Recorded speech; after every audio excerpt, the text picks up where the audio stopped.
Now you're talking.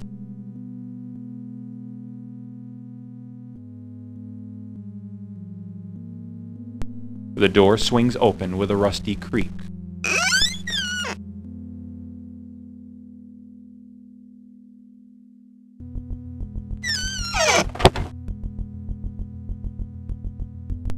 Several large boxes are stacked next to each other with layers of thick dust on them. Invoices range from animal cages to computer printers. A blatant biohazard sticker marks the lid on this container. There's also a fine layer of dust sitting on the top of the container, which suggests it has been untouched for quite some time. A wooden crate sits by itself with no label or marking. Parked next to several heavy crates sits a yellow crate mover. A copy of yesterday's newspaper lies crushed underneath the crate mover's tire, indicating recent use. A shriveled old man feverishly searches through some wooden crates. On the far end of the warehouse, there's a loading dock door. It's probably used by trucks that are loading or unloading equipment.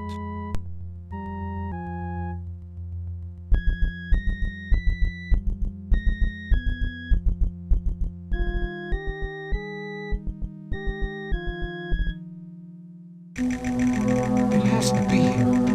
Where is it?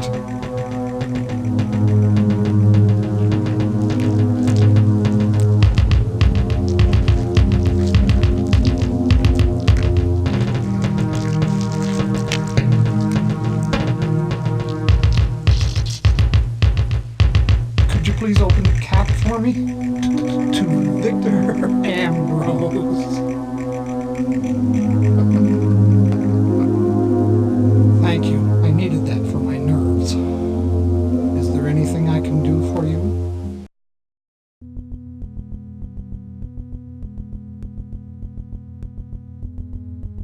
He's not the humanitarian everyone thinks he is.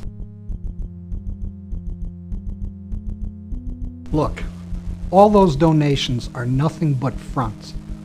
For every act of goodness, there's a personal agenda attached with it. I know because I was head of Project Emmers, a project he personally funded and eventually abused. I hypothesized that you could alter brainwave patterns through chemical induction. No one wanted to fund my idea, or at least until Victor came along. He fully funded the project and gave me complete control. Well, in the beginning he did. My staff and I thought that if we were successful, Victor would use the findings to stimulate brainwave activities in the retarded. It means they could gain the intellectual capacity they were always meant to have. But when the work progressed, Victor made some very odd requests. He asked to have the drug not only increase their mental activity, but their bodily strength.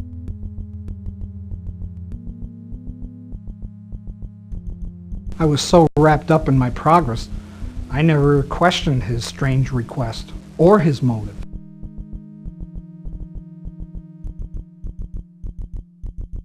We added chemicals that would increase a person's adrenaline, but the more progress we made, the more impatient Victor became. He felt that it was unrealistic to test lab rats because of the difference in brain activity. He supplied new volunteers, the homeless. One day at the lab, we injected a bum with the chemical. He immediately went into convulsions. At first, I was horrified, but by the end, I was actually quite excited to find out what would happen. He died painfully. After a while, I was no longer bothered by the inhuman experiments. Sure, many. For instance, the psychiatric hospital.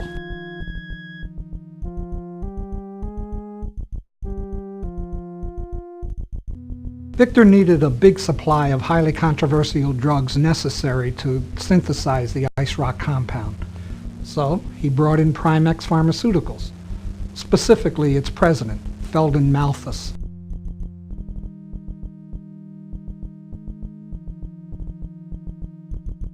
Victor then created Noxitex as a dummy company where the chemicals would be dropped off.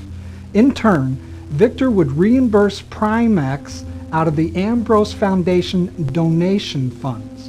It was all working out pretty well until a few weeks ago when Feldon started backing out of the agreement.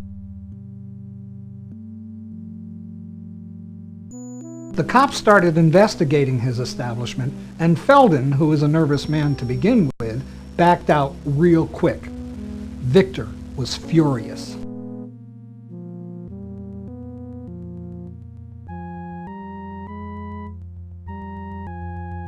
You must mean the, oh, come on, my memory's fading.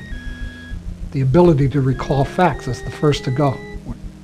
I remember. Ice rock compound. What was out on the street was an early version of the chemical compound that Victor was looking for.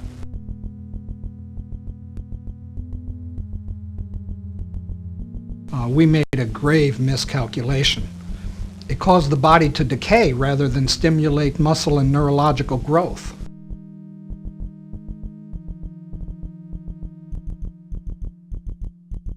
When the compound was tested on the hospital patients, they reacted positively to it.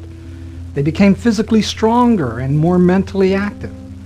That eventually led us into a way of influencing brainwave patterns. What surfaced soon after was,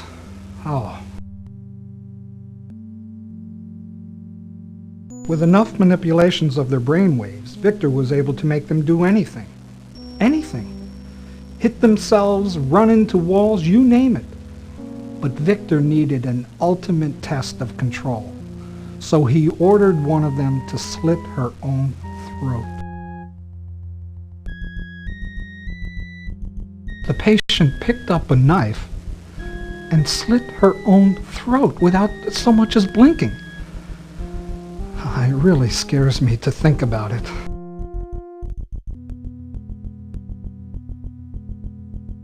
Victor felt that the ice rock compound was ready to be tested on a larger scale.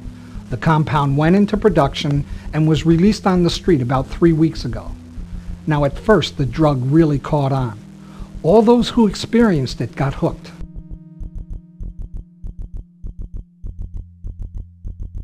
Two weeks ago, bodies started turning up in the city decayed. The drug had somehow caused adverse effects on the people in the street.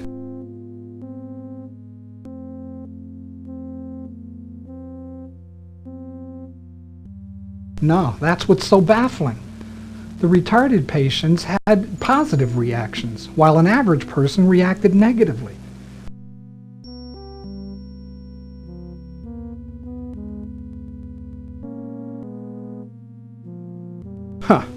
Serial killer. I wish he was. Then at least I wouldn't be responsible.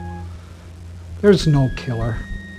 All these slash bodies are caused by the offsprings of our experiments. A week ago, one of the mutated patients had a neurological breakdown and escaped. He must have had a major increase in endorphins because he had enough adrenaline to rip through the steel-barred cell. He ran into the lab that I was in, he trashed the place, he threw me into a rack of concentrated ice rock chemicals.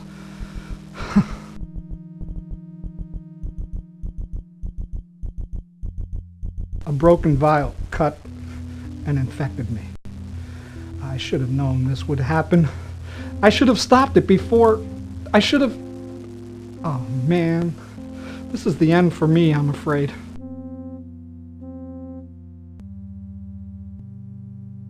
My time is limited.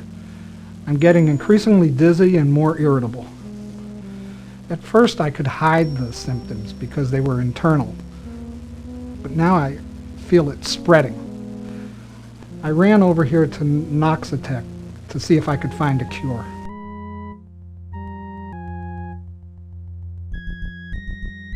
It seems like a foolish idea now, but I thought just maybe they would leave something helpful. But there's nothing here, and now I'm mutating into that goddamn killer.